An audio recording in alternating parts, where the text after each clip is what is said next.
What's happening? What's happening? What's happening? Of course, you know it's your boy B Hart Radio Shout. And hey, man, I got a super producer, A-Town legend, and one of the best to ever do it off in this thing. Stepping in the building, Bangladesh. What's good with it, boss? What's up, B? How you doing? Man, feeling good, feeling great. First off, let me say appreciate you pulling up on a player and spending some time chopping it up today, man. Nah, definitely. Already. It's long overdue. Exactly. I mean, I was just on your Instagram. I see you been getting it in with my dog Fredo Bang in this thing, man. Yeah. I mean, how the hell did y'all link up, and what's really good with that chemistry? Fredo came about through my a guy I know, Juan Madrid. Mm-hmm. He's a publisher. He worked for the label Fredo on, the independent label in Miami. Yeah. The label was connected to. So he just kind of just hit me up, and he thought it would be a good idea. You know what I'm saying? He said Fredo is like one of the top streaming artists of that year.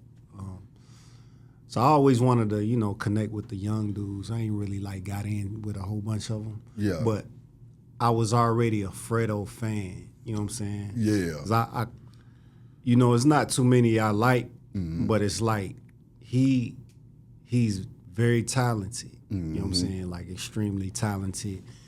So, I just was studying him before I even was going to work with him. Okay. I like this shit already. So When you look at this new generation, though, Bang, I mean, what all artists are you rocking with out here that you say, okay, I can respect your grind and what you got going on, man, or styles that you feel?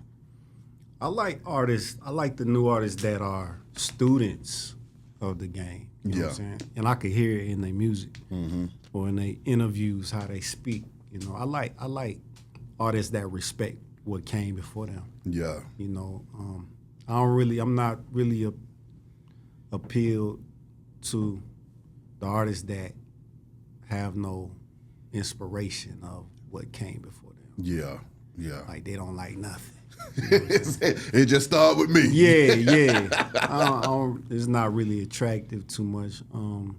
But it's not too many things I don't like, but there's a lot that there's not too many things that I'll probably go out my way for. Yeah. You know what I'm saying?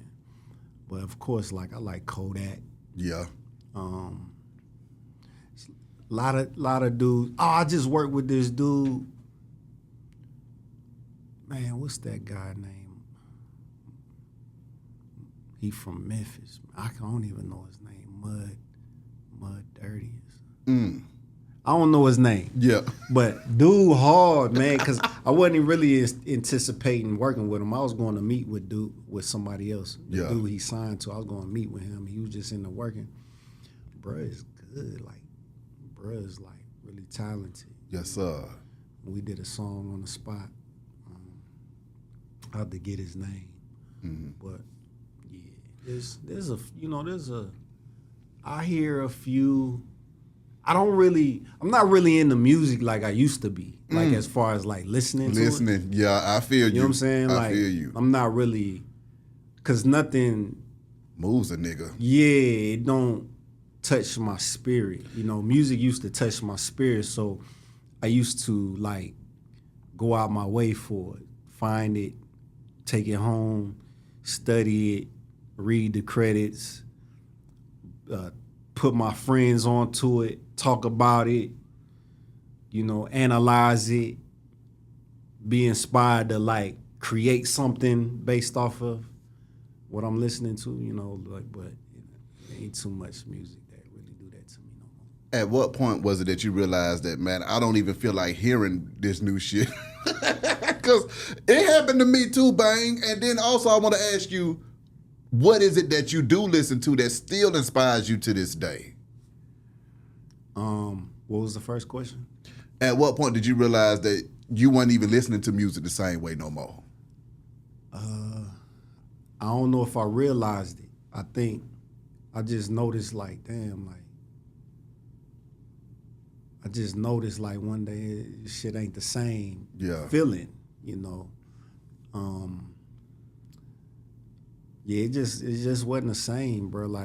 At some point I can't remember. But really, to be honest, I be so engulfed in what I be doing. Yeah. I kind of inspire myself to I feel push that. forward and push the envelope and, you know, stay relevant. Because I think my sound is like ahead of its time. So I always felt like I was timeless. Yeah. You know what I'm saying? So like I always am into what I'm doing.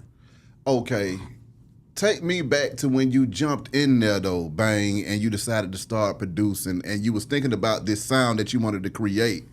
What was your mind at when you started to produce? Did you say, okay, I'm going back to the future with this stuff? Or was it like, let me just go ahead and make something that a nigga can rap on? Well, you know I'm from the Midwest. I'm originally born and raised up until like my teenage years from Des Moines, Iowa. So, you know, coming up in Des Moines, it was a plethora of sounds coming through there. You know, you had West Coast, East Coast, South, it's Midwest. You had everything. Like it wasn't. We didn't have a identity in a sense. So, you know, we kind of like whatever was hot, we listened to, like E40. Yeah. I remember when I first heard Bone. Yeah. You know, of course, like Snoop and Dre. East Coast, you know, raised me. You know what I'm saying? I was a hip hop head in front of the TV, watching, you know, everything that New York was doing. But I think when I heard, like, you know, some of like Busta Rhymes, Missy, then like Timbaland, then Outkast came out. Then I was over with. Like Outkast, Organized Noise. Like I wanted to. I really heard real production, like real producing. Yeah. When I heard Organized, you know what I'm saying? I heard real instrumentation. I heard sample chops. I think Organized was, to me, the first Southern hip hop producers. You know, not just Southern not just South producers. They had hip hop in it. You know what I'm saying? It was like the first of its kind in Atlanta, because Atlanta wasn't doing that. Atlanta was like booty shake.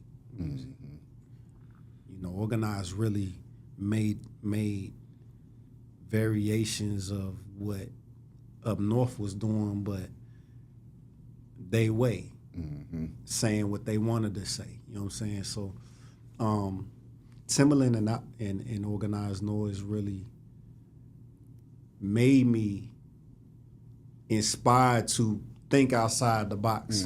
You know what I'm saying? So the way I make beats, and being from where I'm from, I just listen to a lot of things. So I naturally would make radio beats, like hits.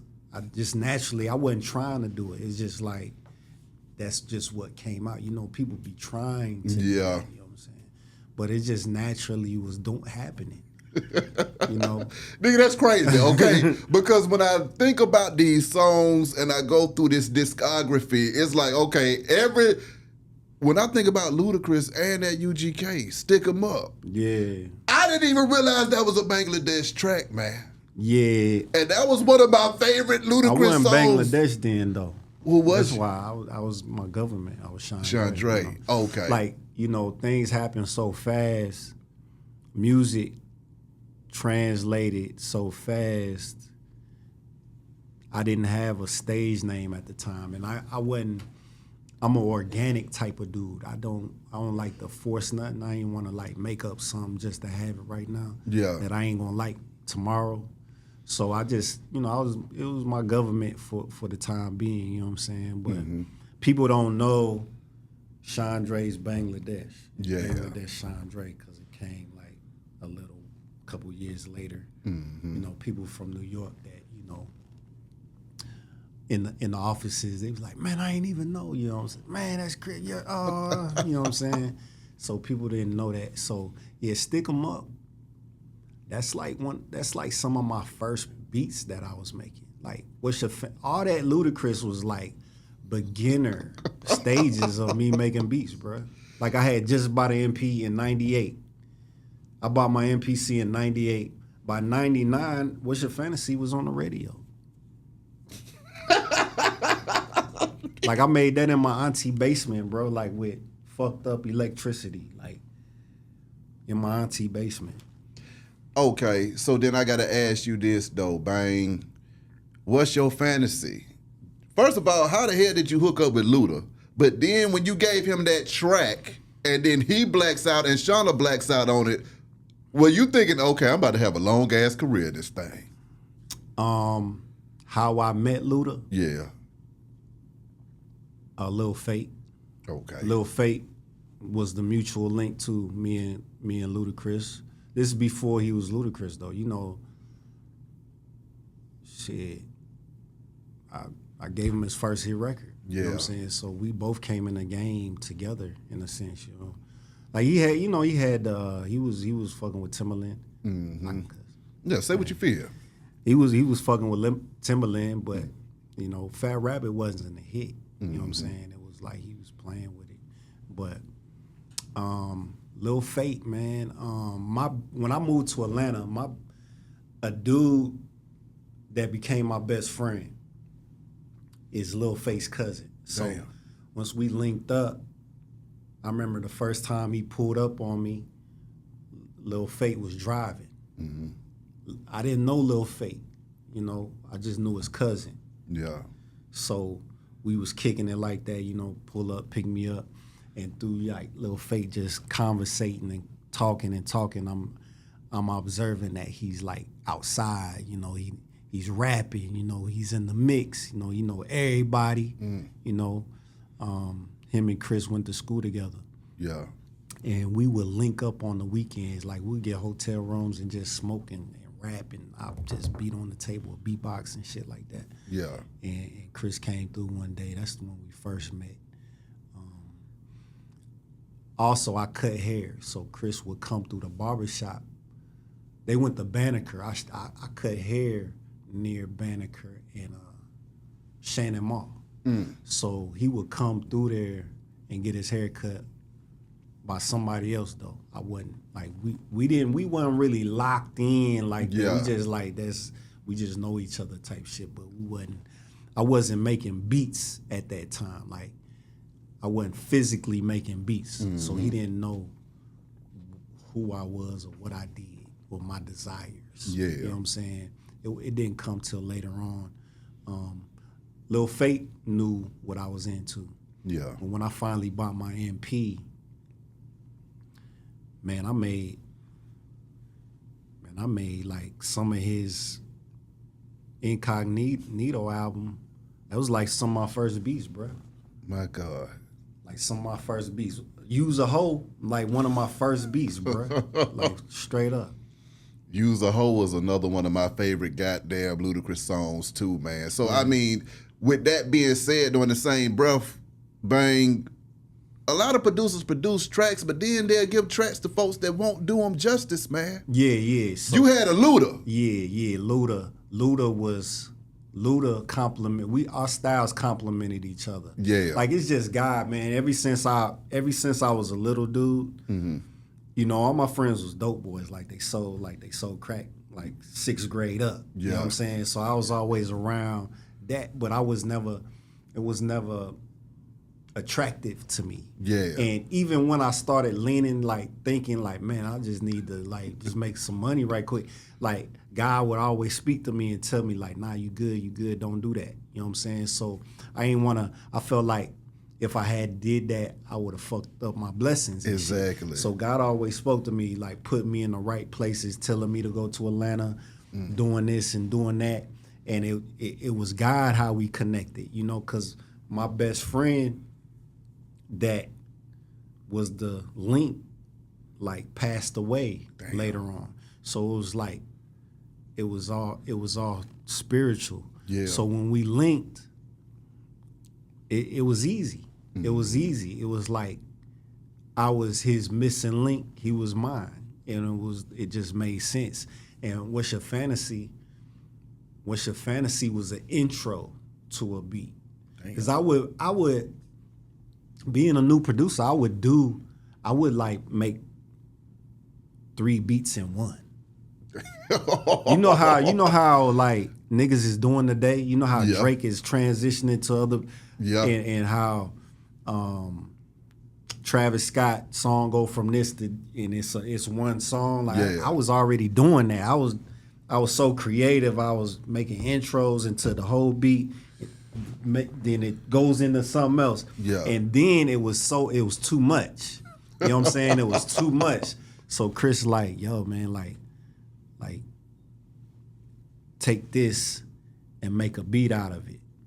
You know, because the intro came on, What's Your Fantasy? Dun, dun, dun, dun, dun. And I will always take what I'm doing and make whole beats, but that was the vision for this particular thing at the moment. Yeah. So I took the beat and I just extended it. I put the hi-hat on it. Then I made the bridge. Ass, windows up. That change up. I put that on there and just gave it to him. Then I think I seen him about a week later, and I was at his crib. He's like, yeah, I wrote to that song. He's like, I wanna lick you. I ain't get it at first. I'm like, cause it's new. You know, it's new. Yeah. So I'm like, all right. I'm looking at him, all right, cool. But it was genius. Come on, man. It was genius. And, you know, Shauna got on it just because, you know, Luda was always a fan of Shauna from the radio, from the infamous Syndicate group she was in. And he always had, you know, he was already formatting his plays, you know, once he reached the level or got to somewhere he was trying to go, he was always reaching back and getting those people that, you know, he liked. Yeah. And Shauna, I remember when Shauna first, we was at Patchwork, and she had just flew into town to get on the song. And, you know, he played the song for her, and she kind of like giggled, like, like, you serious? It was like, ha, you for real? And, you know, she killed it. And it turned into something that nobody expected it to be. But What's Your Fantasy wasn't Ludacris' single. Like, he wasn't.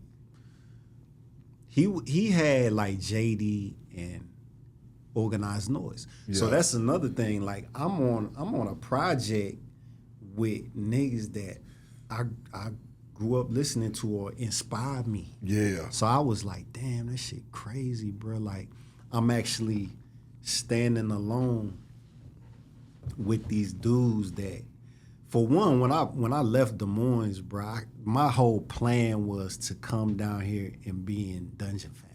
My God. I wanted to be in Dungeon Family. Yeah. You know what I'm saying? Like, I belonged in Dungeon Family. You know what I'm saying? So it just, it turned out to be better than that. You know what I'm saying? Because I really never had to be a part of anybody's system. You know what I'm saying? But I got to know Rico and them and shit. But like I was saying, What's Your Fantasy wasn't considered his single. My God. He was going with JD and Organized because, you know, back then it was all about politics. Exactly. Who you were and what you did already. So him being independent, it would have helped him promote and market. You know what I'm saying? So I remember he came to me, he was like, yeah, you know, he said, I'm going to put these out first because they name. I'm a, you know, yours is going to be the third single. You know, independent projects don't make it to no 3 singles. You know what I'm saying? Like, it's not going to make, like, bro, you even feel like make it to 3 singles. You're going to been moved on by then. But somewhere along the way, I wasn't around when the idea changed. I guess, you know, you play shit for everybody. Yeah. Like, yo. Stop bullshitting. That's the one. Yeah. What is this? And it just sound different. Like, I think we was the second crew out of Atlanta. It was Organized Noise, Dungeon Family, Outkast, then us. Yeah, DTP. On some hip hop shit. Yeah. You know what I'm saying? On some hip hop shit. You know, there was already niggas doing music, but it wasn't hip hop music here. Yeah. Niggas wasn't doing hip hop. It was, you know, booty shaking. Yeah. Up tempo dance shit. So we was, you know, niggas was paying attention to us like, damn, Niggas looking at me like, dang, he did that. Who is that nigga? Like, where he come from? Because I was a barber. I cut hair. Yeah. You know what I'm saying? That's how I made my money, too, by my beat machine. Coming out of Iowa with it, though, man, I mean, what was that feeling for you when you achieved that level of success? How long had you been in the city before that song can hit? I moved here in 95. Okay. So I went to 2 years. I went to my junior year. I graduated from Tri-City High School. Okay. East Point, College Park, Southwest Atlanta, man, put Atlanta on the map. Yeah. You know what I'm saying? Like, without those areas, Atlanta, nobody would have known what it was. You know what I'm saying? Yeah. So like when Amaretto came out with that song, I'm like, it was a little disrespectful because these areas put Atlanta on the map. You know what I'm saying? Because where I was at, it was JD and Dallas Austin, TLC, Escape, The Brat, Yeah. Usher, how I know about Atlanta. Yeah. You know what I'm saying? So it was 95 I moved here. 98 I bought my beat machine. 99, What's Your Fantasy was on the radio. Going crazy. Share that feeling with me, though. I want to know, what is that feeling like of achieving that goal? Coming down, having a goal, and achieving that damn thing, man. When you see that song going crazy on the damn radio, and now you done made a stain in the game with your name, what was that initial feeling for you like? After taking the risk of coming down here. Man, I'm humble. I'm humble, be high. Like, I don't get too high, too low. Damn. So I stay. So I didn't live in the moment. I didn't like, oh yeah, I didn't do all that. I'm not like I don't pop shit. I don't. Did you at least give us a Tiger Woods? Nah, I was still cutting. Matter of fact, I was still cutting hair. I owned my own shop in College Park. I was still cutting hair when my shit was coming on the radio. And I'm not like a talkative. I'm not like a people's person as far as like communicating. So niggas never knew. I just be cutting hair. Shit come on the radio, top 1 of the day. Yeah. Niggas don't even know it. You know what I'm saying? I try to focus on the next thing. I just wanted to stay alive. I still wanted to I don't want it to be the only one. Yeah. So I don't like to get too high and live in a moment and that shit over. like you look up 2 years go by like nigga like you been kicking it, partying and popping bottles, fucking hoes. Like I ain't wanna.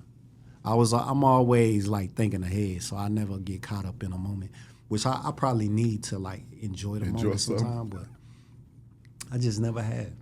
Okay, Ludacris and UGK, Stick 'Em Up. How did that banger come about? Because that's one of my favorites right there. I guess Luda always loved UGK. I remember the first time I heard UGK, I was riding with my stepbrother's friends, and they they in the streets and shit. And, I first heard Pocket Full of Stones in that car. I had never heard it before. I mean, it's dope to like hear something. Then like later on, like you with these guys, like damn, that's crazy. You know what I'm saying?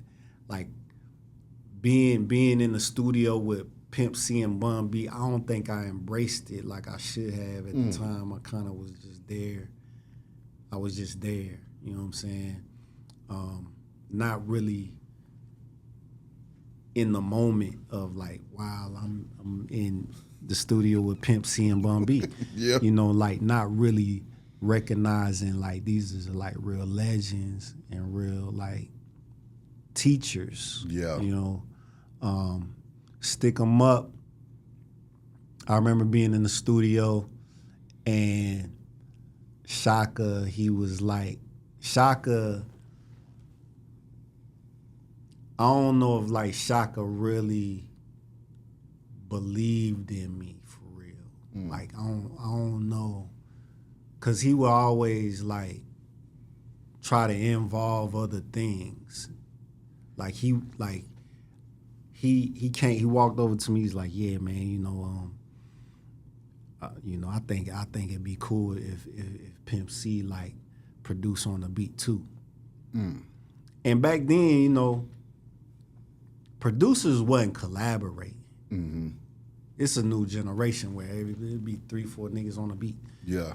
Like that wasn't really a thing back then. So it was like, I wasn't really listening to it fully. Like, damn, like Pimp C though. You know what I'm saying?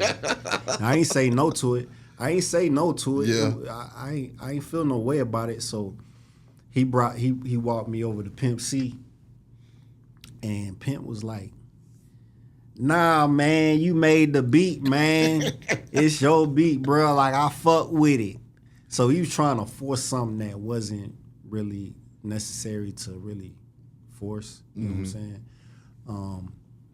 But it looking back at it, it would have been dope to have like a Pimp C bass line on that bitch, or like some drums or something, like his perspective.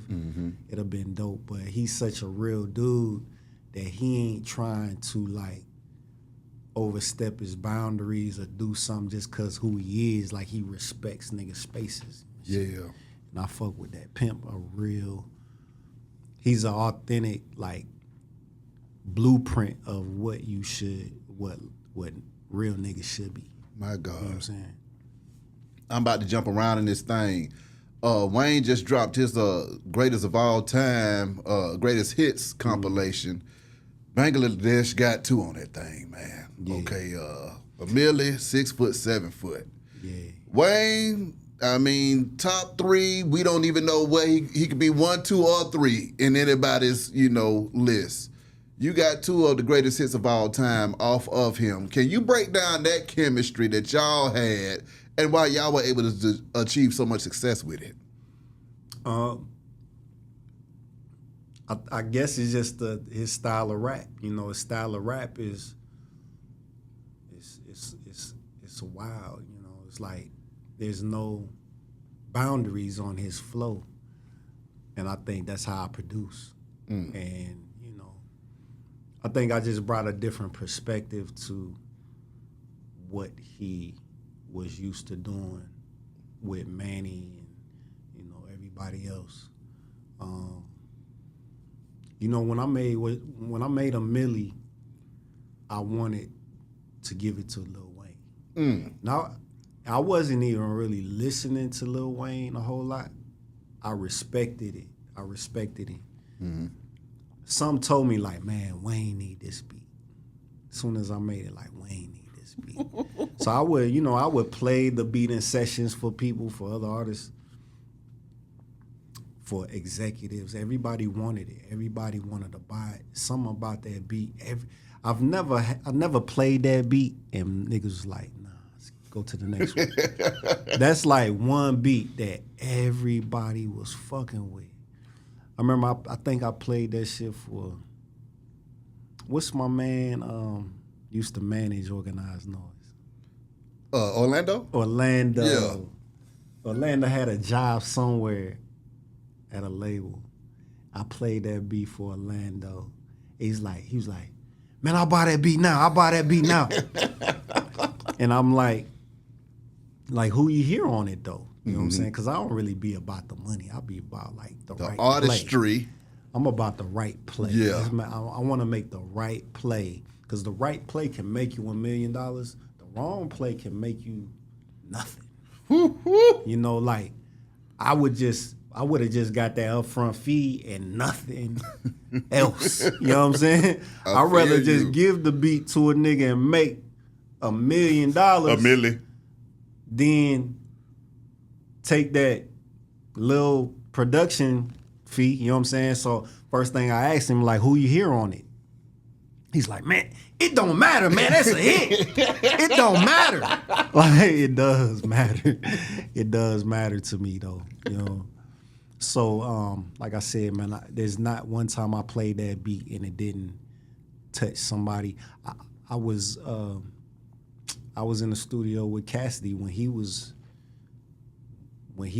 hella relevant. Yeah. Like, when he was popping. Come on.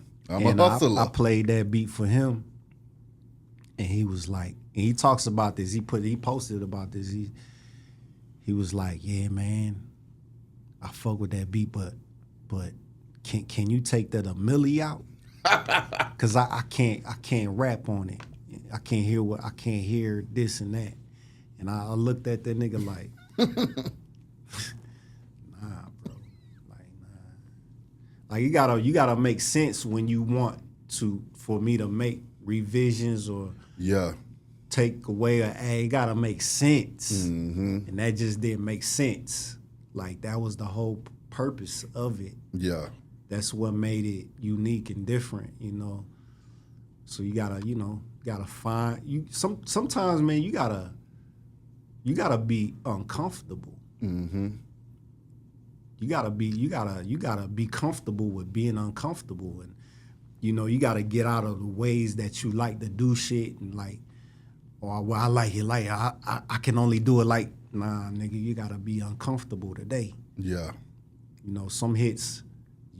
Everybody that has a hit, they might have had a hit that they ain't like, or they didn't see it, or they didn't come up with the shit. You know what I'm saying? And like sometimes that's kind of what my music is. It's like new inventions you don't understand off the rip. Mm-hmm. It's a new invention. Like I never heard this shit. Like, can you take that out? Can you do this? Nah, nigga. Nah. 6 foot, 7 foot. That was after the little turmoil of a milli, because like the Cash Money thing, like when I said, they didn't pay my royalties and shit. It was like a big deal. I was in interviews talking about this shit, not intentionally to make a big deal uproar out of it. I'm just a real nigga. Like a motherfucker asked me a question about something, I'ma say. I'ma say it. And I wasn't thinking how journalism works. I wasn't thinking about how people that interview take little things and make it the big subject. I had to learn through that. You know what I'm saying? So I was just in an interview and they was like, yes, what's up with Cash Money and what's up with this? I said like, man, fuck Cash Money. Like that's just what came out. That's how I felt. You know what I'm saying? So that kind of like took a life of its own. Yeah. So I say that to say because 6 foot, 7 foot wasn't really intended for Wayne. Because I wasn't really. I'm not finna go back to something that ain't paying. Like I gotta go fight for my money type shit. I wasn't like thinking about that shit. And I know it was weird to people like, damn, this nigga was just talking shit, but he did this. But what happened was, Juan Madrid again, same dude, Fredo. Okay. That connected me and Fredo. I had that beat for a minute. I had 6 foot, 7 foot. I had that shit for like 2 months. Cause I ain't know who to give it to. I knew it was something. I was like, man, this is one of them ones. Yeah. But I don't know who to give it to. So he was like, man, send it to me. And he started talking about Wayne's manager at the time. What's that nigga name? Cortez? Nah. Hip Hop and G Robeson. Yeah. So he's like, yeah, G's looking for something for T.I. And I immediately like, man, I don't think it's for T.I. Yeah. You know what I'm saying? But I sent it to him anyway. So he sent it to G. G hit him like, nigga, Wayne need this. and Wayne was locked up at the time. Damn. Yeah, he was locked up at the time. I think he was about to get out or something. He's like, Wayne need this. So that took a life of its own. Like, I didn't intentionally give that to Wayne. You know what I'm saying? G made that play, and I kind of just went with it because everything had started to, the conversations had started to come about the other shit. So I was comfortable with letting it ride. Yeah.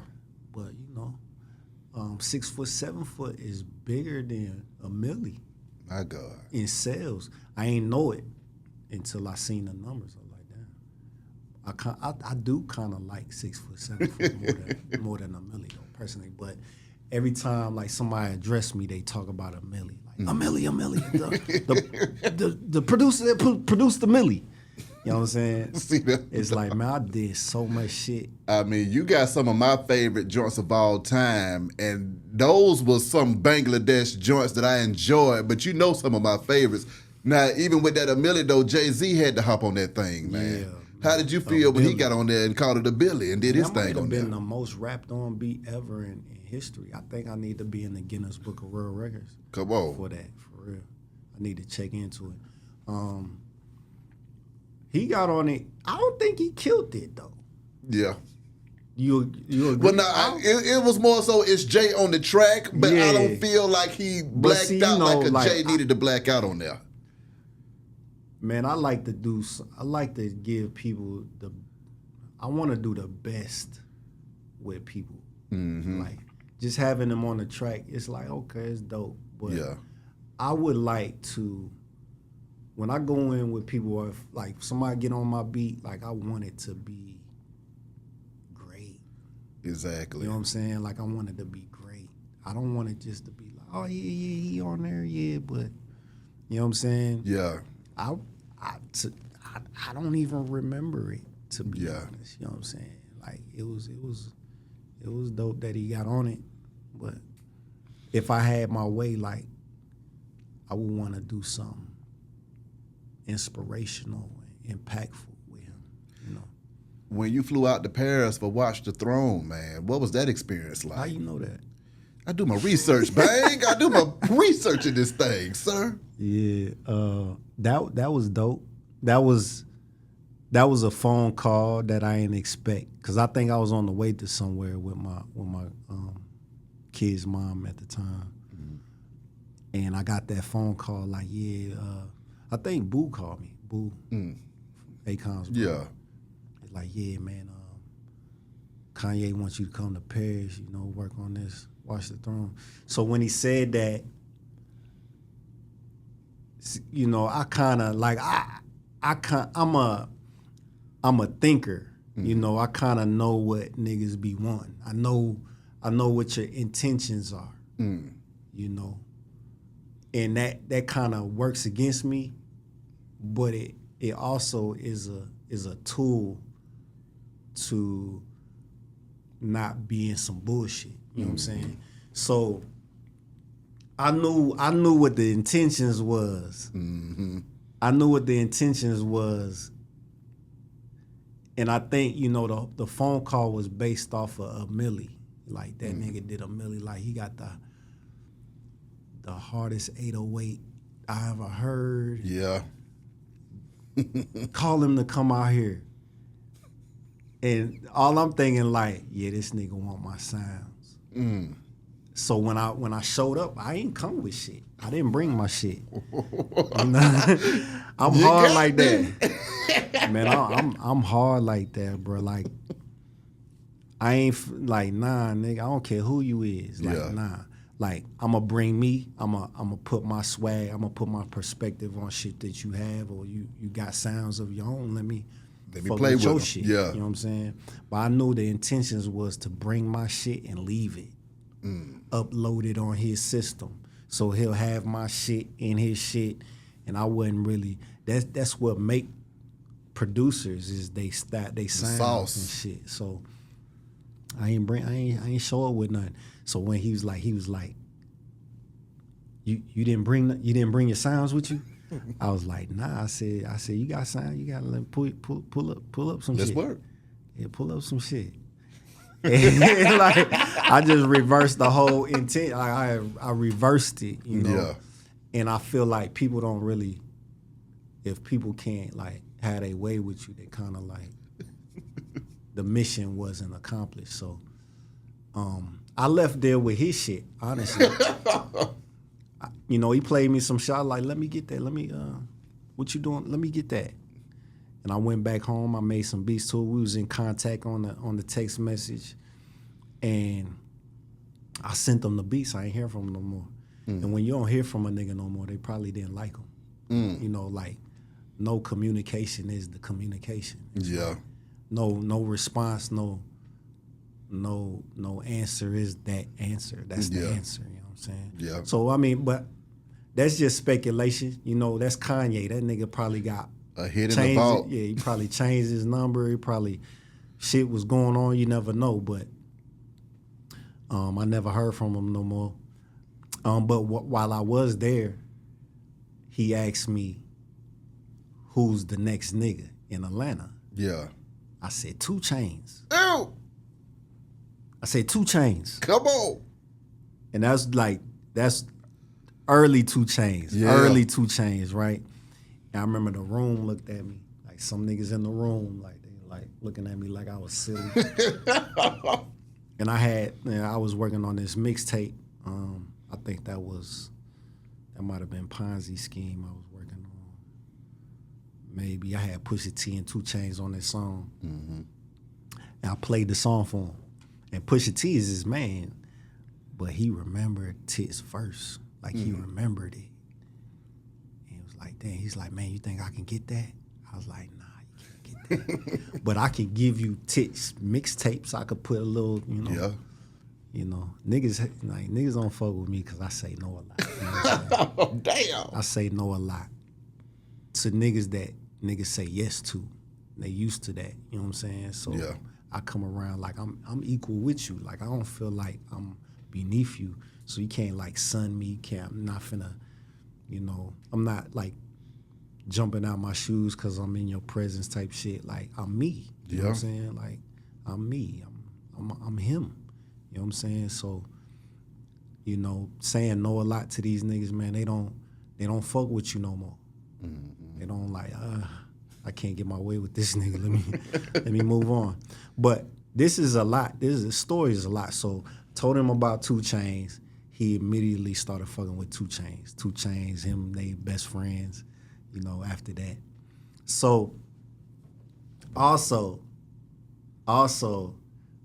later on, Niggas in Paris come out, right? And I'm listening to the beat. I'm like, damn, that shit sound like I did that shit. This shit jamming. Like, damn, who did that?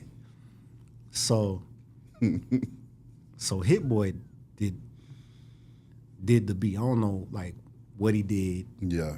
But he was part of producing the beat. So, you know, producers know. They know, like, damn, I inspired that. Or damn, yeah, he be paying attention. Or they, you know, or they watching. And, oh, yeah, I did, you know what I'm saying? Producers know who they inspired. So, for years, I've known this for years, right? I did an interview. I did a podcast interview, and I can't remember what. What was that? I can't remember the platform, but it was me, Hit Boy, and No ID on the same podcast. And like I didn't know. I've had, you know, I thought I had a relationship with No ID at one point. Like I thought we was cool, but like at some point, like I don't know, like, you know, niggas stop answering their phone, niggas stop communicating. So I felt like, you know, this industry be weird, man. Don't niggas go there be with weird. me. You know what I'm saying? So you don't, you know, you can just assume what, you know, so I didn't know what the energy was gonna be like going to this podcast with these, you know, with these dudes. I didn't know Hit Boy at all. So I didn't know what to expect from him. So when I first seen No ID, you know, I'm a fan. Like No ID is like one of the original niggas like that has like some of the greatest hip hop beats of all times, like classic joints. You know what I'm saying? That shit. I was young growing up listening to. I used to love a Common and shit. Like No ID made that shit. Like wow, that shit. That nigga's one of them niggas. You know what I'm saying? So I ain't know what the vibe was. Like I said, man, like shit be weird. So I was sitting in my the waiting room, and I had to use the bathroom. So I got up. While I got up, I was walking towards the door. He was coming down, and like, you know, I was like, "Hey, man, what's," you know, and he, you know, it was like that dry, like it was that dry shit. I'm not saying niggas need to be like jumping out for joy or nothing, but it's just, it was that same energy that I had felt like I had already been getting. Yeah. So I ain't know I ain't know how this interview was gonna go, kind of. So by the time we started walking into the production room, Hit Boy, I didn't see him. He had came up from behind, pause, and he was on my side, and he, you know, that nigga was giving me his respect. He was like, yo, he was like, nigga, I fuck with your shit, man. You know, you one of them niggas, man. You know, nah, for real. You know, he's respecting me. So I went to the bathroom. So there's a couch in it. There's a 2-seater couch. Mm-hmm. There's the interviewer. Mm-hmm. Then there's a chair. Mm-hmm. So when I came from the bathroom, them niggas was on the couch, you know what I'm saying, together. and so I just took the chair, and I always feel like, I think I always make myself out to be like the odd nigga. Yeah. You know what I'm saying? I don't know if like that's on purpose or like it's just what happens. It is what it is. But so I'm in the chair. As soon as I sat down, like No ID started talking to me, like he was different. Like, hey man, I was like, shit, this is weird, bro. Yeah. Like, so we doing the podcast, and the interview dude, he asked us who's our biggest inspirations for producing, and I went first. You know, I always pay homage to Timberland, Organized Noise, off rip. Yeah. I never really heard producers do that. I really never, I really rarely ever hear anybody talk about their inspiration. Yeah. You know what I'm saying? Because it's kind of looked down on for some reason. Like, niggas don't like to say who they like. Come on. For some reason. I don't know. But I always pay homage. Yeah. Timberland, you know. Timberland, the king, you know. Organized Noise. Rico Wade, you know. So, Hit Boy went. Asked Hit Boy. Hit Boy says, man, he was like, yeah, man. He was like, yeah, man, I'm going to keep it real, you know. You know, I seen this interview with Bang and Sean Garrett when they did Breakup, and shit, man, you know, I took the drums off of Breakup, put them on Niggas in Paris. I'm just real enough to say it. I'm just keeping it 100. Like, Bang been a big influence. Like, I was like, man, that nigga just did that shit right on TV. I was like, damn, I ain't never heard or seen a nigga do that. I was like, damn, that's crazy. Because people know it and think it, but when a nigga actually say it, that's like some whole other shit. I respected that nigga. Yeah. From that day, I was like, man, this nigga's like, he's thorough. Like, everything he's doing, I be like, yeah, that he's living in his light. You know what I'm saying? That nigga's like, he's turning bad times into great opportunities and shit. I was like, man, this nigga really that nigga. You know, like, besides the music, like his character. You know what I'm saying? Because niggas don't pay homage to what influenced them. Exactly. They could take your shit and act like they ain't take your shit. See you like, what up, nigga? Fuck out of here. You know what I'm saying? So I really respected that. So I said that to say, because going to Paris, like, a lot of things, I inspired a lot of things in that time. You know what I'm saying? That, you know, nobody would notice unless I said it. Okay. Another time where I heard a Bangladesh track and I automatically knew it was you, and I was like, this nigga just went to 2060 and came back to now 2060. 2060. Nicki Minaj did it on him. 2060. Come on, man. Come on, That's man. Hard. Talk to me. That's hard. Did it on him? Yeah. how it came about. How that came about, and then also, what was your ear hearing when you was coming up with them sounds? You were like, okay, I would just go ahead and make this thing crazy as hell. Man, you know, my boy was fucking with the keyboard. My nigga Justin Ellington. Mm-hmm. He was like, he was doing that. He was doing that shit, right? I said, man, I took that. It was just that. I took that bitch. And I just made the beat. I just made everything else. I'm like, this shit hard, bro.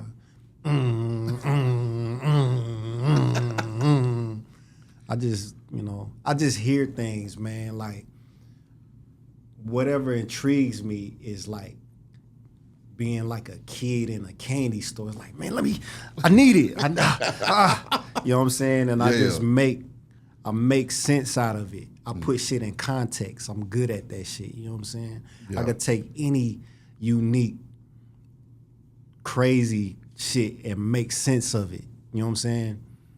So that's really how that beat came about.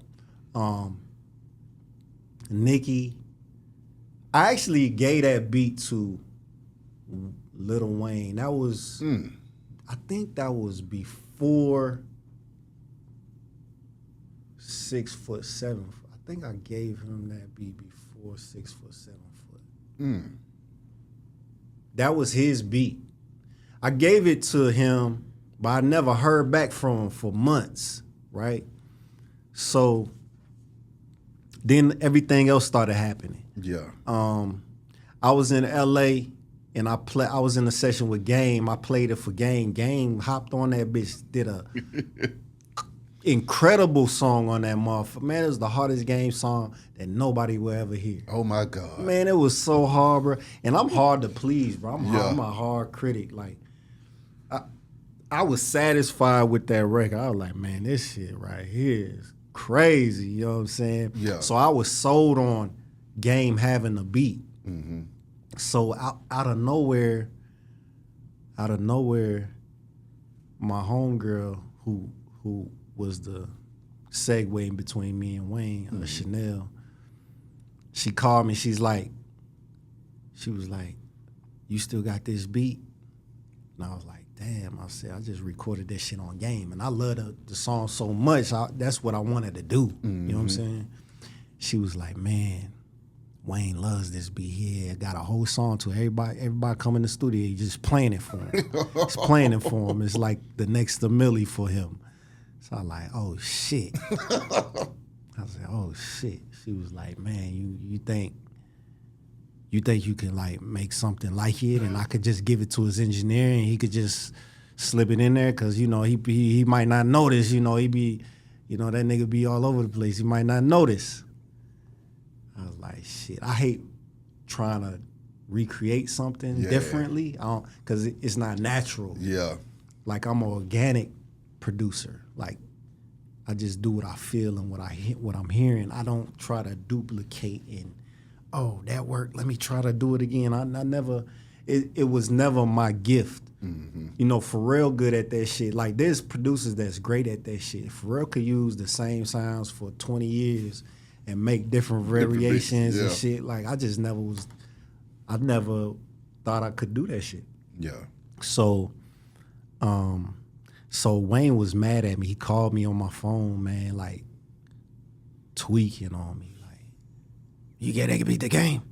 Oh, fuck this, fuck that. Don't ever do. That nigga went in on me. You know what I'm saying? That nigga went in on me. And I think he got locked up not long after. I was in LA. I just had my first son. It's like he's 13. He 13 years ago. Was going to the Grammys.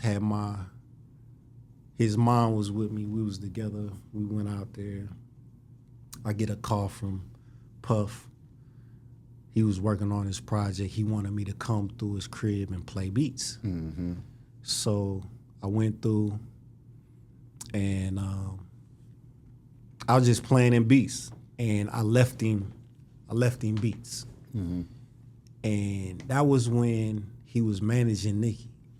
So somehow, like, she he played the beats for her. I don't know if he picked the beat and played it or he was playing beats. I don't know, but that's how she got the beat through him. And he called me. He's like, "Yeah, man, Nikki did the song because he was apologizing to me because he didn't know what was going on between me and Cash Money. So he was like, man, I apologize for that because I didn't really know what was going on. And my biggest thing was like, man, am I going to get paid? Yeah. Like, will I get my royalties? You know what I'm saying? Because people be thinking like when people, like in this situation, this Cash Money situation, at the time, they thinking I had some fucked up paperwork. Like, it was my fault type shit. Cash Money just don't pay royalties. My paperwork always been A1. You know what I'm saying? Never had any issues. But Cash Money get their money first. Then they pay out. They got a royalty department that should disperse the monies to people. It's not what they do. They don't do that. You know what I'm saying? So I wasn't real, man. I'm like, man, shit, nigga, like I fuck with it, but it's like, man, am I like I need my royalties. Oh, you. She's like, oh, you'll get. I guarantee you that the system is different now. You know. Then after she promised me that, I was like, you know, Wayne had that beat first. Oh, I asked him if I could have it. He said I could have it. I said, all right. You know, she played me the song over the phone. I thought it was dope. You know what I'm saying? It was definitely different than what she was doing. Like when I heard the project, like she got like really, that's the only urban song cultural song on the project. You know what I'm saying? Because she kind of like made a pop record. So it was cool to stand out. Like I like to, you know, be the center of attention. Like, man, who did that shit? That shit, well, that's different. You know what I'm saying? So that was dope. And you know, everything worked out. You know, I got royalties kicking in, and I never had no issues out of that situation no more. I remember Wayne got out. When he did get out, he was in an interview and he was talking about. He was like, man. I don't know how Nikki got my beat. I don't know how she got my beat. Nikki finessed him out his beat. You know what I'm saying? That's crazy. That shit was funny. Okay, 8 Ball and MJG, man. 8 Ball and MJG. It's like UGK. You know, it's like big fans, like some of the first Southern hip hop pioneers that I heard as a youth, you know.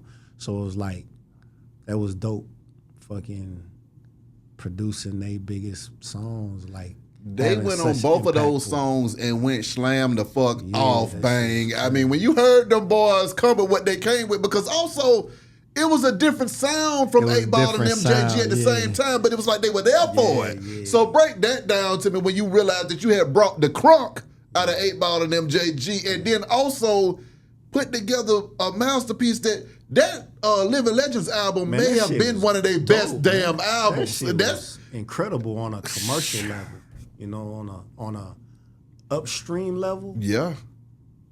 Being signed to Bad Boy, that was an incredible album to me. Damn right. What I'm saying? I really fuck with that shit. I met them.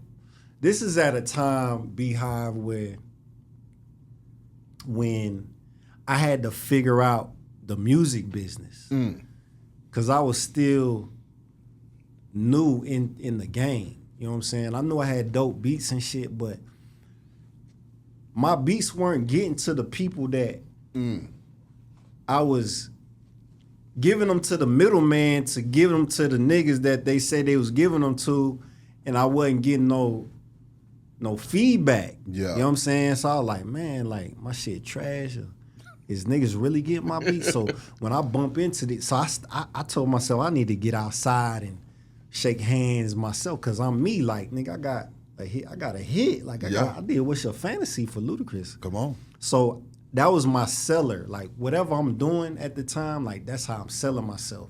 So like, yeah, I seen 8 Ball backstage of Birthday Bash. Damn. I walked up on that nigga. I was like, yeah, man, I did What's Your Fantasy Ludacris. And that's a big record. So niggas respond to things like that. He's like, oh, word. So we exchange information. I was hitting Ball up. Ball never answered the phone. He never answers the phone, right? I did something for Swiss Beats artists. Swiss Beats was one of the first up north niggas to fuck with Southern music because he had Young One. Yeah. You remember him? Yeah, I remember Young One. Yeah. This was before the South was really took a hold. Exactly. Like he was already in the forefront of it. Yeah. And this kind of be before JD even got JD from here and never really embraced Southern niggas until it really started to do something. You know what I'm saying? And Swiss was really already, he had Young One. Like this is the future of where music is going. And I did something for him, so I had to go up to New York to Full Surface to do some business with him. You know what I'm saying? Then that was Monday. On Friday, I had an A&R meeting at Bad Boy, right? Yeah. So that Monday, I was hitting Ball's phone. Nigga ain't answering.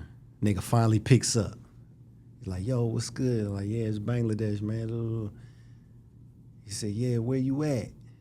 I said, I'm in New York. He's like, yeah, I'm in New York too. Come through my hotel. So I went to his room.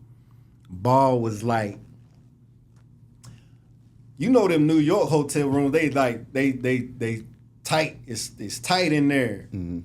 It's like this big ass bed. Ball had a bitch and shit.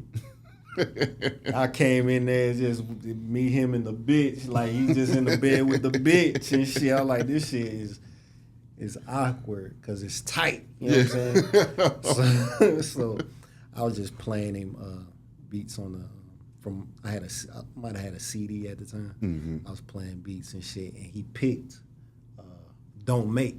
Don't Make was on there. Yeah. He's like, yeah, give me that one. So when I went to the A&R meeting on that Friday, Conrad was the A&R nigga I was meeting with. Conrad, soon as I walked in that bitch, he was like, yo, that shit you gave Ball and G? I was like, I ain't know they did. I ain't know they recorded that bitch already. So he took me into the studio and he played, it was just a hook. Don't. It was just that. I was like, man, this shit hard as hell. Then he was like, yo. So then 8 Ball and MJG came in the studio. Then Puff came in. So we all standing in this cypher. And they spitting their verses to Puff. You know, they spitting their verses. And Puff like, why y'all got this nigga just sitting around? Why you got this nigga wasting his time just sitting around, getting middied up in the other room so he can bang out? So I had a flight at 7 though. Like, you know me, nigga, you not controlling me. You not controlling me. I'm not the nigga to control. I'm with you. We were just talking about this before we started this interview. How Beehive though, he ain't no controlling nigga, bro. Come on, man. Niggas can't control real niggas, bro. Oh my God. That's what I heard. Like niggas giving me duties and shit. I'm getting on this flight at 7, and see they not used to that. Like a nigga like Puff, he ain't used to know. Like he's like, what? So Conrad walked over to me. He's like, yeah. So we gonna MIDI you up in the other room. I was like, yeah, nigga, but I'm leaving in a few hours. Finna go to the airport. And he looked at me like, with a blank face. Cause it's his duty to deliver this message that his boss just gave me. Like, he never heard a nigga say this before. Like, he was like, yeah, but I was thinking we could. I said, yeah, but bro, like I said, I'm leaving on my flight at 7. Yeah.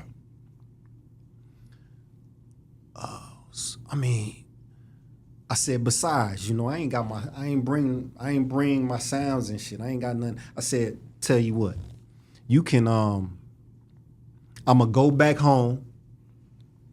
I'ma get my shit and y'all just fly me back up here. Mm-hmm. He's like, oh man. That didn't sound good to him, I guess. So I ended up going back to the crib, and like that next day, that Monday, that was a Friday. On Monday, Puff was calling my attorney. He's like, man, I want to sign him. You know, first producer on Bad Boy South. You know, yeah, man, I want y'all to come up here. I want to meet with y'all and blah, blah, blah. So I was going to take the meeting, but I knew I wasn't going to sign with him.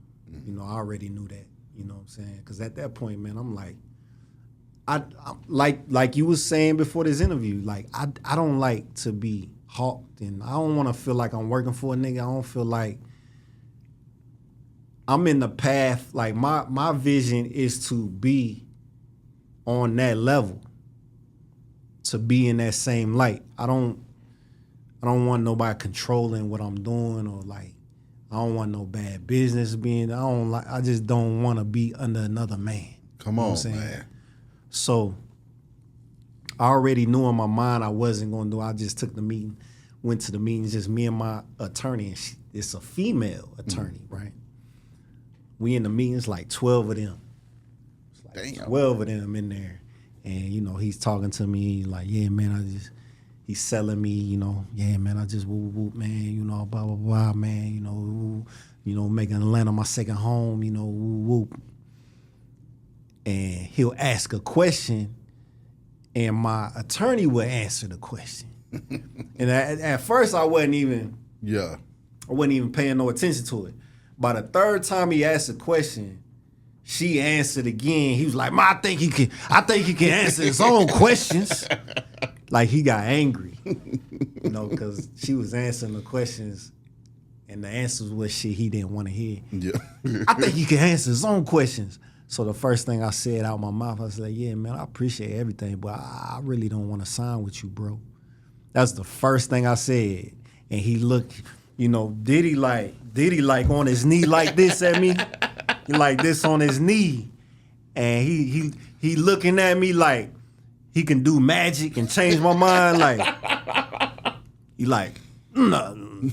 Voila, like, so he like, I don't even want to answer. Now here come the finesse. Here come the finesse. Now I start feeling like a chick. You know how you might holler at a chick and she ain't give you no play, and you just keep offering her shit till she go. That's how I started to feel. So he's like, I don't even want to answer. Matter of fact, I'm gonna do a 6-month trial period with you. I'll give you all the work, no paperwork. I was like, in my mind, I'm like, damn, this nigga like really trying to get at me. In my mind, I'm like, shit, paperwork better than no paperwork. No paperwork?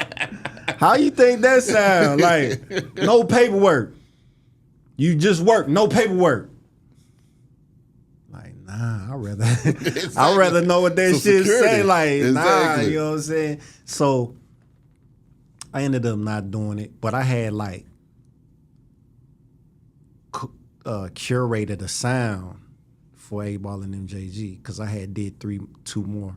Yeah. I had 3 in total, and an intro I did. Mm-hmm. An interlude. I did an interlude, not the intro. So I had curated the sound, and that sound at that time, that was a new style for me. Yeah. Like, I remember being in my studio, and I was coming up with that shit, and I was like, man, this shit different. Yeah. You know what I'm saying? And I had a little. That's when I became a producer. Okay. When I was doing in that time, that 2002, 2003 time, I felt like, yeah, now I'm a producer, because I transformed into my own style. Mm. You know what I'm saying? Before, I was like, you can hear my inspiration in my prior beats, but that was my shit. I was like, okay. That's when I started tagging my beats. Niggas wasn't tagging beats, bro. Like, niggas wasn't. I was like, really, only nigga I think was saying his name on a beat was Dark Child. And he was R&B. Speaking of tagging a beat, Eminem told you to put them tags on those beats, sir. Yeah, Eminem. Talk to me about working with him, man. That was like, that's Eminem, bro. Like, that's the biggest you can get. Yeah. I sent him a pack of beats. And like, sometimes I might put the tag on the beat, sometimes I might not. You know, just because like sometimes, man, like when tag started to become like a thing, it started to be overwhelming. It started like to fuck with the creativity of the project when you got all these niggas like yeah. So I just, even the 2 Chainz Dope Peddler, I didn't put the tag on it. Yeah. Like, cause I don't wanna, I'll dumb my shit down to give the project what it need, like the artistic part of it, cause it's like so many niggas trying to tag now. So, but Eminem calling me, you know, after they did the song, he's like, man, you think you could put your tag on it? I was like, man, that shit hard, bro. Like that. I felt that. I knew I made it then. I was like, this nigga wants my brand on his shit. Like, it's important to him. Yeah. I'm like, damn, that's dope. Okay, Beyonce, Diva.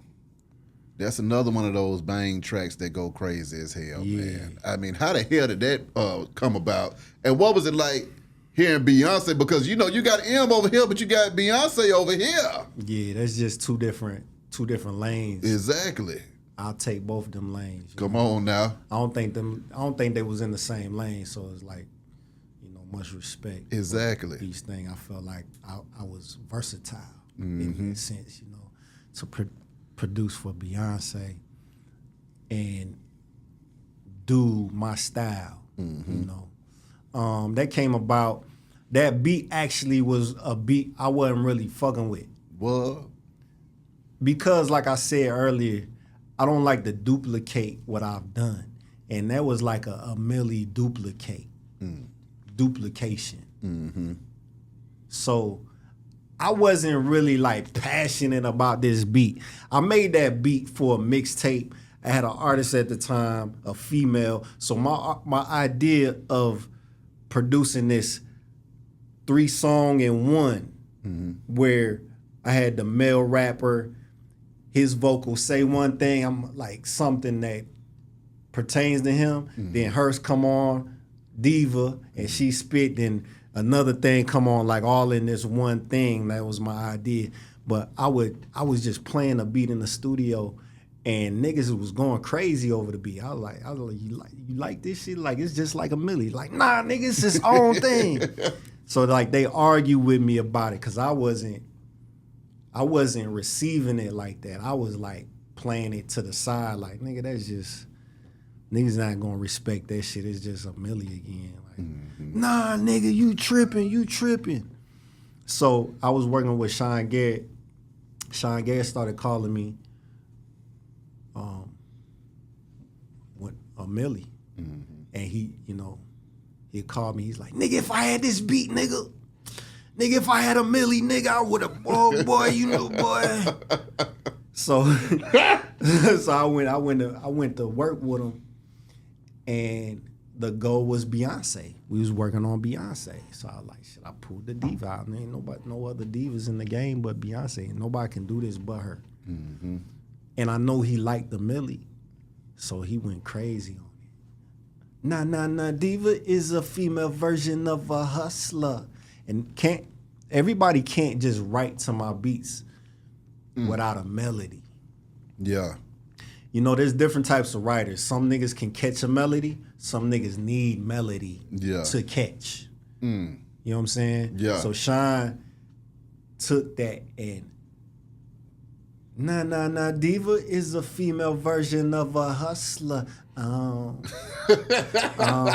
hustler, nah. Stop the track, stay fat. Dun. Like rapping on that bitch, but R&B. My God. And killed that motherfucker, man. She killed that bitch. You know what I'm saying? And I was like, yeah, man, that shit feel good. It always feels good to like or love what's made that you started. Like, yeah. Cause sometimes you can make shit and niggas like you go into another motherfucker hands and like I'm like and they like it, but I'm not like, it's cool. But I love that shit. You know exactly. What I'm saying? I love that shit. I mean, Gucci Mane is a frequent collaborator as well, man. Yeah. I mean, can you talk about his creative like process? Favorite, you know? Break it down.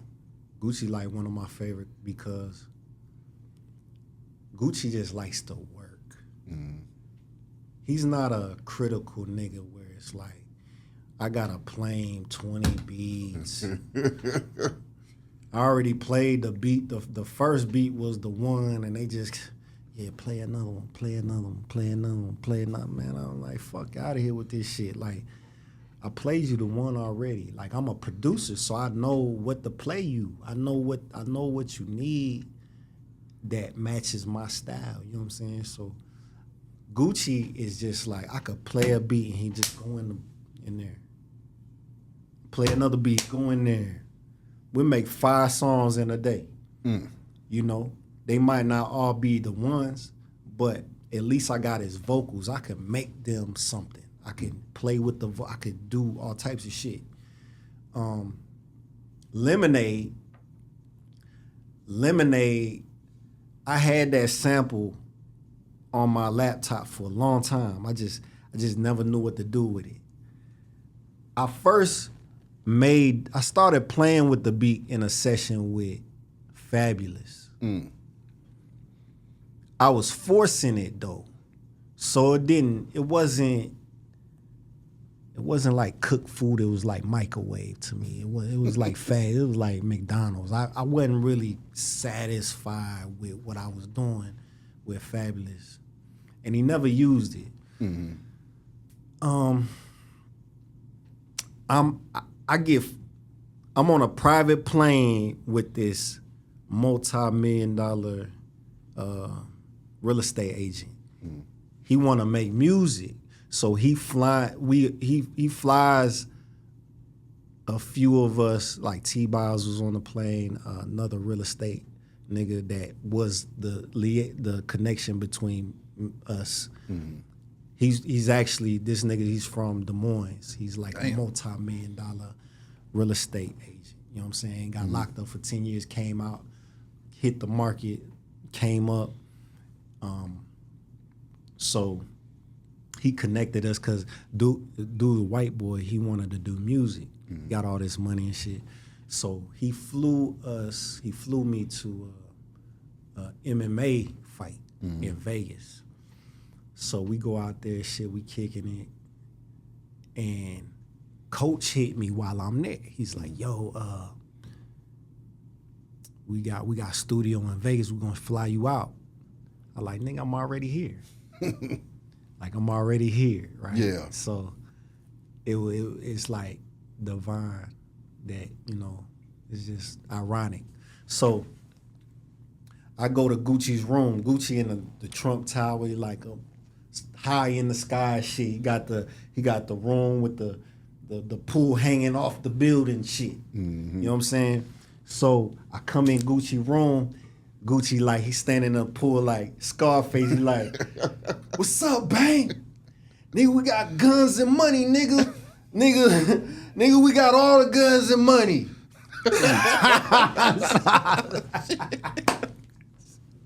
I said, hell yeah. You know, Gucci in the pool with a chick, you know what I'm saying? So we go to the studio in the casino. The casino got a studio, which is dope. Like, this shit's dope. Genius idea. I don't know who came up with putting a studio in a Las Vegas casino. Yeah. So we in the studio. I pull the sample out. I start fucking with it. I got the bass of it. the verse part of the beat, you know, because there's changes. The hook is different. It's a change up. I just had the verse part of the beat going. Gucci out of nowhere, he's like, everything yellow, bang. Everything yellow. The carpet yellow, the sofa yellow, your MP yellow, my bitch hair yellow, my Lambo yellow, everything yellow, bang. He go in the booth and he start doing the yellow and the lemonade, and I don't know where the fuck this nigga going with this shit. I'm thinking like, why he pick yellow though? Like, Yeah. why he pick yellow? Like, why ain't like what's so significant about it? So this how I knew Gucci was genius. That's how I knew he was genius. So when the song first come on, he say, Chiquita. I said, this nigga is a genius, yo. This nigga is. Niggas don't know how good Gucci is. I'm like, man, y'all like, man, this nigga's like one of them niggas, bruh. So just coming up with that song, lemonade. I'm like, this nigga is good. This nigga made a real song. Did the yellow shit, said Chiquita. So the change, it was two parts of the sample. He didn't like the other part of the sample. The sample says, write another song for the money. Write another song for the money. Money in the bank to keep us, something like that.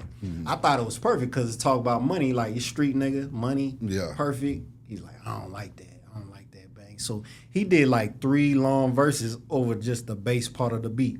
So what I like to do, because I'm a producer, I don't want to go back and forth. Yeah. I want to show you how it works. You know what I'm saying? So I took that shit home. Couldn't wait to get home. You know what I'm saying? Because it's like science project now. It's like I can manipulate this shit so many ways. So I replayed the sample, took the part of the sample he didn't like, replayed it, rewrote the words to the lemonade. Lemon on the chain with the V cuts. Lemon with the V cuts. You know what I'm saying? And I had my nieces and my daughter singing. Oh my God. So I was like, man, it's hard. So I put the song together, presented it to him. The nigga loved it. Like, this the one. So I was like, yeah, that's dope. Because, you know, I can't explain what I wanted to do because, you know, like, it's easier to show. Yeah. Give you an example of what it is, then like, yeah, but I'm hearing, you know what I'm saying? Yeah. So I like to do that. I like to take my shit home and really produce the fuck out of it. I got my nigga Bernard. He came, put the bass line on me. Told him the melody to the bass line. Like,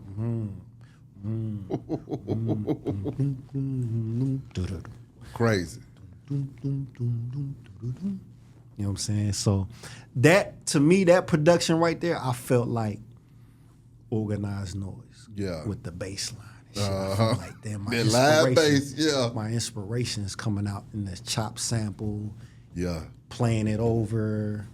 Just the whole production felt like, I think that was a organized noise inspiration after I realized it. Not while I was doing it. But afterwards, I was like, oh, it sounds like something this sounds like Southern hip hop. Okay, with that being said, I mean, Kesha, Sleazy, Andre 3 Racks, man. Man, what? How did you feel about that one right there, What? sir? Talk to me. Nigga, I got 3,000 on a beat, rapping on my shit. Come on. Nigga, I don't think nobody can say they got that. Yeah. Ain't too many niggas can say they got a 3,000 verse on their beat. You know what I'm saying? It's real. Because he just a discreet nigga, exclusive ass nigga. But man, 3,000, one of my favorite rappers, man. And Outkast alone, my favorite group of all times. Come on. Fugees, Outkast, shit like that. So man, it was like, man, And for it to be a white girl that got Bangladesh and fucking Andre 3000 on her shit, like that was dope. I was locked in with Dr. Luke. Dr. Luke, one of the biggest pop producers of all times. Okay. Dr. Luke took a liking to me, fuck with me, think I'm brilliant. Gave me the opportunity to, because Kesha requested me. You know what I'm saying? So I went out there, I made the beat right in front of them. Yeah, I made the beat right in the studio on my MP. And shit, they got 3,000 on it. She wanted 3,000, she wanted Bangladesh, and it came about. Dr. Luke told me a story about the process of getting 3 stacks on the beat. Nigga charged him a football field. That nigga charged a nigga 100 for the verse, but still didn't know if he wanted to do it. So it ain't even about money with it ain't about the money. Niggas. Yeah, like, I don't know. He just want to know if he could say something that's real to him on this type of shit. You know what I'm saying? So he's like, he kept giving them the runaround, like, because it was a deadline for Dr. Luke, but he's like, yeah, I don't know if I'm going to be able to get to it, you know, woo-woo. Then he sent it to him last minute. Dr. Luke told me, he's like, man, I was going to take it off because it's like, what is he talking about? I'm not feeling it. What is he talking about? And I looked at this nigga like, what did you just say? Come on. Like, what did you just say? It's probably a cultural gap, and you might not understand what he's talking about because he's saying something real on such a commercial record. Like, you know what I'm saying? Like, you have to really be from that to know what he's saying and appreciate what he's doing. But to say you're going to take him off of it after you gave him 100, I would never take 3,000 off of anything. Come on. Like, I don't care if it's not understood or not. Sometimes you gotta understand. You just don't understand shit sometimes. Yeah. You know. But that was like, man, that was probably one of them greatest times right there. My God. You know, that had 3,000. And 3,000 fucked with me though. Like, he fucked with me. You know, I be hearing him talk through Slim. I talked to him on the phone one day. You know? Yeah. We had a long conversation about just music and life and shit, and that was like a time of my life, nigga. I'm on the phone, 3,000. Come like, on. These is the niggas why I even like migrated to this place. Exactly. And I'm actually on albums that they are part of, and I'm talking to the nigga on the phone and shit. I'm like, man, that's how you know what you envision can happen. Exactly. All you gotta do is walk in the purpose of it and stay positive. And, you know, don't take no for an answer. Don't let anything block your vision. Stick to the plan. And shit, man, you could be sitting next to these niggas that inspired you. You know what I'm saying? Exactly. That shit's like, that's what life is about. I mean, with that being said, this is my last question. And for you to expound upon what you just said, what advice do you got for that next artist that wants to do what Bangladesh did, man? And then also to be able to do it your way. Okay. I did do it my way. I did it my way. Come on. I did it my way. You know, that's hard to do in the game, man. Come on, man. I'm blessed, bro. I'm blessed to actually not have to adapt to some of the rules and some of the politics and shit. Yeah. And saying no is like my greatest tool. You know what I'm saying? Like, that's some people's blessing. You know, there's this truth about Muhammad Ali saying no to them giving him a star on the Walk of Fame. You know that story? No, I ain't hear that. So they want to give Muhammad Ali a star on the Walk of Fame. Mm-hmm. He told them, nah, I don't want it. And you know, nobody says no to these things. Exactly. You know so of course they're gonna be like, I mean, why you don't want this? Mm-hmm. It's like, nah, I'm good. I don't want that. kept being persistent with him, kept asking him over time, kept asking him. It's like, well, he finally gave an explanation why he didn't want it. Well, people walk on that. It's dirty. Like, people step on it. He's like, you know what? You want to give me a star on the Walk of Fame? Put it on the wall. You know where that nigga at? What? On the wall. He the only nigga on the wall because he said no. He said, nah, I don't want that shit. I don't want that. How you giving it to me? Give it to me how I want it. Yeah. That nigga's the only nigga, only star on the wall, bro. You know what I'm saying? So no, not sacrificing and fucking up your vision. Yeah. Because my sound is my vision. Yeah. So a lot of times, like, people try to alter your vision and it fucks with the sound. Like, everything I've done, bro, been somebody trying to dictate what I should do or change this or change that. And I'd be like, nah, like, because I'm not the one making this. It's the spirit. Yeah. It's the spirit. Like, I ain't do this. Like, this just came out and this is what it is. Come on. I made Break Up for Mario. Yeah. And the executive at Jive at the time, can't even think of his name at the moment, white guy. Mm-hmm. He's like, he calls me, he's like, yeah, Bang. Yeah, Break Up. Yeah, I was playing in the office, I had people in here, and they were dancing at first. Then when the beat stops, how do you dance to that? You think you can add drums right there? Like, nah, nigga, nah, I can't. Like, that's what the spirit told me to do. Yeah. I ain't like, I'm not telling you no. God telling you no, nigga. Because this is what it is. This is what's going to change the game. See, if I'd have said no, listen, if I'd have said no and did what he wanted me to do, I wouldn't have inspired Hit Boy to make what he did and put them drums on what he, like, inspiration works so many ways. Yeah. So I gotta stick to what I know. Yeah. You might not get it because you ain't never heard it or it's new to you. You're not gonna understand it. But you gotta understand to trust who you fucking with. You know what I'm saying? Exactly. And know, like, yeah, he know what he talking about. I don't get it, but he know what he talking about. Everything. Shit, fucking Rihanna, cockiness. You know the it hold an extra bar. Yeah. It don't come in on the drop when you think. That's right. It hold the extra bar. They calling me, yeah, man, you think you could cut it down and make it drop? Like, nah, nigga. Nah. Yeah. Y'all fucking with the integrity of what it is. Yeah.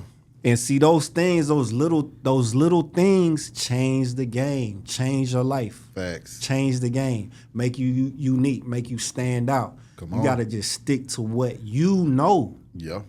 You know what I'm saying? Not what people telling you, what their perspectives and what they think and altering things that you had came up with. You know what I'm saying? Just always believe in yourself and stick to what you know. Sometimes there's some situations where you should listen. Yeah. Like, okay, I get it. Okay, I can, but when it's game changing shit, when it's new shit, niggas ain't gonna know. They always gonna tell you to change it or add this or I don't understand that and how I dance to that part. Yeah. That was like one of Mario's biggest songs. They didn't even support the song because as soon as you tell them no, they like, oh, fuck that. Damn. I'm not supporting this record. Yeah. Because it's not what I wanted it to be. Yeah. He didn't do what I asked him to do. So I don't believe in it. So those records, all my records don't have major bags behind them. Yeah. Like they not like, this is the one, we're gonna go. I don't have those type of records. It be the records that the fuck is going on with that? Damn, that's going crazy. Even a Millie wasn't. You know, a Millie was an interlude. What? It wasn't a song. That nigga had it as an interlude, like something that came throughout the Carter album. Like it came like real quick snippets. Damn. With other niggas rapping on it. It was an interlude, bro. Like niggas don't be understanding what is going on here. Yeah. It's like they know like it's something, I like it. But what I don't know. I don't and I had this issue to this day. Like I gotta fight through this shit, you know. I could be a lot further if niggas just get it off the rip. Like, yeah, let's go. You know what I'm saying? But I'll be having to like, I don't know. Can you play another one? And it'd be like that. But it was an interlude, man. Tick came in my studio one day. He was like, yeah, I heard that shit you gave Wayne. I said, word, I was excited. I'm like, yeah, what's it? It's an interlude. Man, my heart sunk down. Because you got to understand, I held this for him. Like, damn. I need Wayne to hear this before I consider giving it to anyone. Like, I need to hear him say no to this. Yeah. And I got it to him. So it's like God making the way for it, like perfectly. Then to hear that, I'm like, man, something ain't going right. And somewhere along the way, man, he figured it out, and it happened. That was one of the first viral songs when internet first was making shit viral, first viral song. So that's when I first heard it on the internet. See that? Candy was in my studio. She's like, what is this song I keep hearing that you did for Wayne? Well, let me hear it. So I pulled it up. That was our first time hit. And when I first heard it, me and her was like, I wasn't really feeling it too much. Oh, man. She was like, people going crazy over this? I was like, yeah, I guess, yeah. I wasn't feeling it because my expectations for like, when you create something, you have expectations. Yeah. And it's not that it's bad. It's not what I'm hearing is bad. It just fucked up my expectations. So I have to get past what I initially wanted to hear. Yeah. Because I heard a hook. I heard this. It was like more song structure back then. Yeah. He was just rapping. I was like, oh, man, he just did that to my beat like that. Damn. But that's the genius about it. Come on now. That's the genius about it. I'm glad I wasn't in the room to say no at that point. Like, nah, nigga. Move, nigga, not like that. You know what I'm saying? Because it would have been something else or it wouldn't have got done. But I'm glad. Exactly. It got done like that. But just believe in yourself, man. Believe in and believe in the process. Yeah. And be patient. You know, everything ain't overnight success. Everything happens in its time. And know that you're working in progress to get to that time, your time. You know what I'm saying? That's really it. And how can they contact you though, Bang? You can, hit me on the gram, Bangladesh Productions, BANGLADESH Productions. Yeah, that's my IG. Hit me on IG. Bang! Thank you. My dog, appreciate you coming through this bro. thing, man. Yeah, it's been a Wish long you time. nothing but the best and much success. Yeah, Actually, too. you was one of my original interviews, Bang, so it That's took you a hard. whole 10 years Oh, to for come real? back in this thing. You got it somewhere? Yeah, I still got Man, that I need interview, to see man. that shit. Yeah, That's I got it. 10 years ago? Yeah, man. That shit's That's long ass hard. time ago. Yeah. But appreciate I would you as love to see that. always, man. Be Thank Hot you. Radio shouted. Bangladesh, holla Thank at you. y'all in a minute, man. We gone.